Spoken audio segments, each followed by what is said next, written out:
Welcome back to MTFC TV. Joining me at this time is manager Dave Hoole. Dave, obviously we're into summer now. How's your summer transfer plans going? Yeah, it's going well. Managed to keep most of the players which we wanted to keep. Obviously, it's been a very busy period. There's a lot of people out there what's I think's throwing a few more dollars about than normal. So yeah, competition's fierce, but it's not all about the money. You know, we're trying to attract players coming to the club what wants to be here, and wants to fit in this style of football which we're going to play on this pitch. So yeah.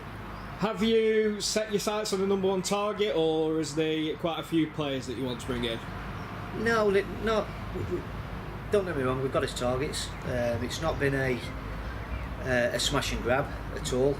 The players what we've targeted has been specific on, like I said before, on how the way we're going to play. It's not quantity, it's more quality what we've been after.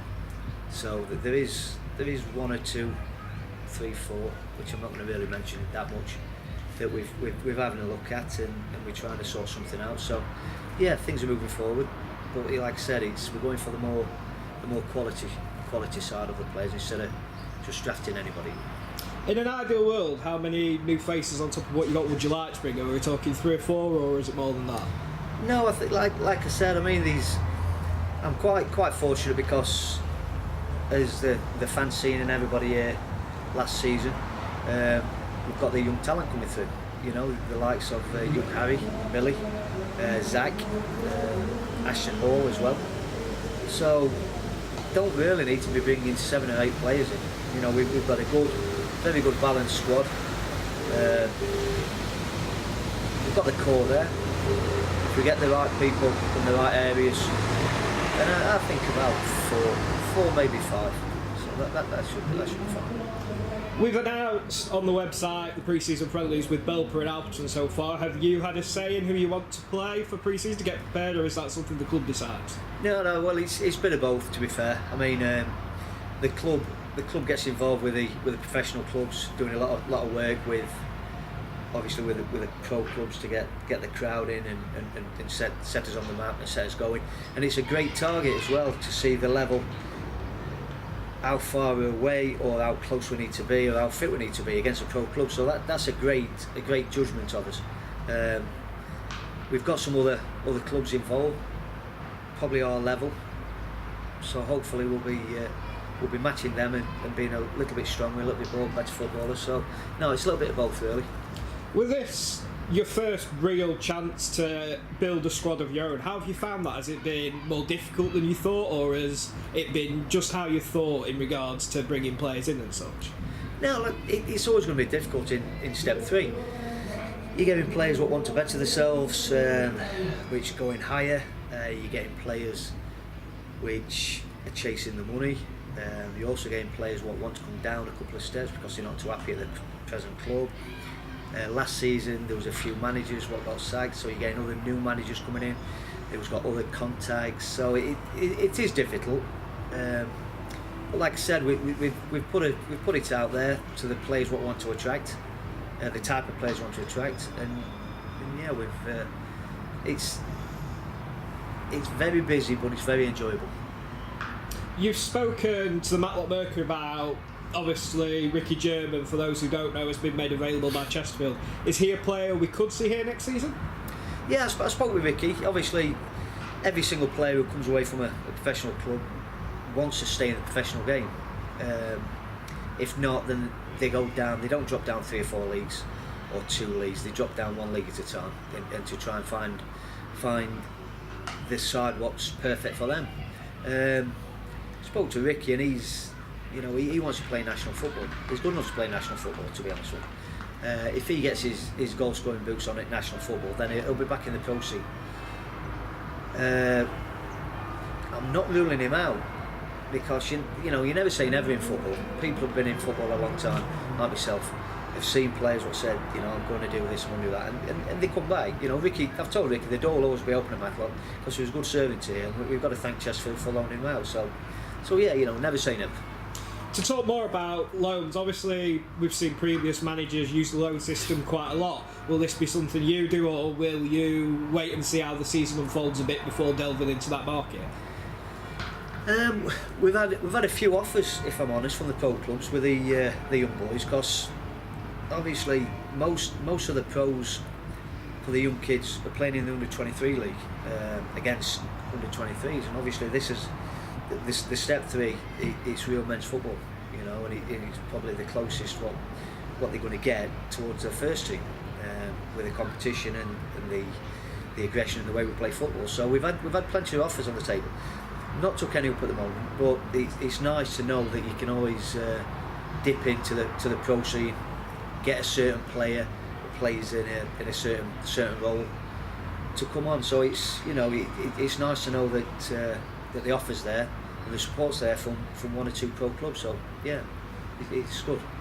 With Sean staying due to being your assistant manager and carrying on his playing career here, now he's fully fit again. He obviously was a big part of the goals down here last season. I think it was something like near enough 75% of the goals we scored on the pitch came directly from him. Will you be looking to bring in another goal-scoring striker, somebody who's got pedigree perhaps from the league below or a league higher? Or will you be looking to maybe go for a one-up front formation with sort of wingers round him? No, Sean's a great asset to the club, on and off the field as well. We're the first one to admit he's not going to be sprinting past any defenders, although he has got a bit of pace. No, we get somebody alongside him who's a goal scorer, who's a proven goal scorer at higher level, and I think they'll be fine. I mean, Sean's a big strong boy. The hold up play, bringing other players in, keeping possession basically, and getting the legs around him. I think it'd be a great little combination, because Sean knows where the goal is, as we all know. He gets in decent positions, and he's a poacher, and he can score from any distance with his head, left or right. So yeah, it's if he can continue his form, and we can add somebody alongside him to match him, then that'll be great. We've seen it in the past, the big man, little man dynamics work quite successfully with Matlock, going back to Nathan George, Ross Adder, Dean Cropper, players of that ilk. Is that something you will be going for, or is Sean sat you aside and said, this is the sort of striker I want to be playing alongside me next season? No, it's the big man, little man scenario. It's, if I'm honest, I don't think that's the way forward, to be fair. If the type of football what we're going to play is going to be on the floor anyway, you know. So, not saying that we're going to get all 11 players what's going to be under 5 foot, but the mentality of some footballers, when you do get a big 6-footer, 6'4" centre forward up top, they tend to go route one. Although in set pieces it's handy, but we'll have some height, we'll have some strength in other areas, but no, the big man, little man scenario isn't something which I really look at. Sean knows the type of players which he can play with, which he benefits from, and that's who we're going to be targeting to alongside him up front. So yeah. A lot of teams at this level that have gone on to be successful have had quite a lot of squads with a lot of depth in it. Obviously that comes down to funding and such, but what is your ideal number come the start of the season in regards to squad size? For the squad size, I would say anything between around about 18 young men what can play the style of football which we're going to be playing, and that's not excluding, you know, some of the young boys. You know, I've got faith in them. I wasn't afraid of playing them, as we all know, at the end of the season, and the boys have done fantastic. So, you know, 18 is more or less my target, I think, with the depth, but also, you know, it can extend to a few more because of the academy and how it's producing the young players, the young talents through. So who knows who's the next Harry Wood coming through, the next Zach Brunt, you know, the next Billy Whitehead. They could be just around the corner. So it's great to have depth in a squad, what you've got in the first team, but also as a club, we've got real depth as well. You've said in the press, well, in the Matlock Mercury, that you've already got 3 players, which obviously we can't identify publicly yet because things haven't been sorted. Are you happy with these 3 deals that you've sorted? Were they main choices or? Yeah, like I said, he's individual targets. That's what we went for. You know, we've not just gone out and offered the services of Matlock to anybody. You know, these are the type of players what we've done his homework on. We found out the style of football, what they've been used to, the background, their beliefs, and how the game should be played, which is a big part. You get other footballers joining in your beliefs and ethos. Everybody's, excuse the pun, singing off the same hymn sheet, then you'll not be far wrong. So the players what we're looking at the moment are exactly that. You know, we spoke to them, they're keen, they're happy to come. Yeah, we just need to sort things out and get it over the line, really. So yeah. To veer off slightly from transfers and such, for those that don't know, there's been a lot of volunteer work going on down at the club in regards to work with the pitch and working just generally freshen up the place. How do you feel about, obviously we've seen the humps been taken out there, the dugouts. Do you think that'll make a big difference in how Matlock played out here? No, I mean the humps down there. I mean, it's at the moment, you know, it's the ground itself is looking fantastic, to say the amount of games it's had on it. So it's credit to the groundsman and obviously Dave Reynolds what's played a big part of it. But it's, you know, like I've played on Matlock's pitch a few times in pre-season games, and it's been lush, you know, and if this is anything to go by, it's going to be a pleasure to play on, and it's going to, like I say, it's going to suit the style of football that we're going to be playing. So yeah, it doesn't really deter on us to make us play any worse or any better. You could talk about when we went to Whitby Town, the state of the pitch at Whitby, because obviously with the backlog of games, we still played the same football, and it was a boggy pitch. So the style of football on a carpet like I know this is going to be, yeah, it's exciting. It's good.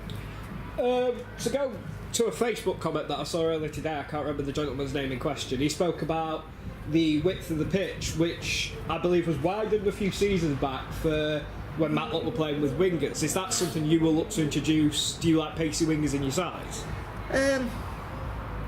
Yeah, I mean, you know, this like I say, the style of football, you're going to have young fit men in there. You know, you're going to have speed, you're going to have agility, you're going to have strength. In all the players. The width of the pitch for me doesn't deter on how we're going to play.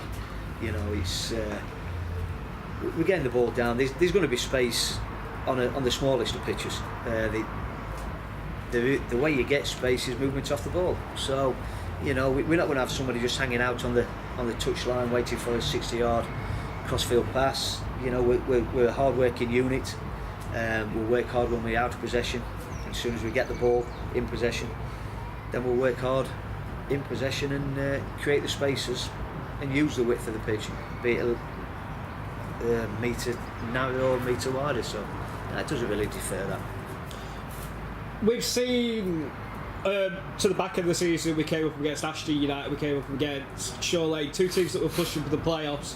And looking at the possible league structure for this season, there's a lot of heavy hitters in there. You like your South Shields, your Scarboroughs, teams that perhaps have quite a hefty budget as well.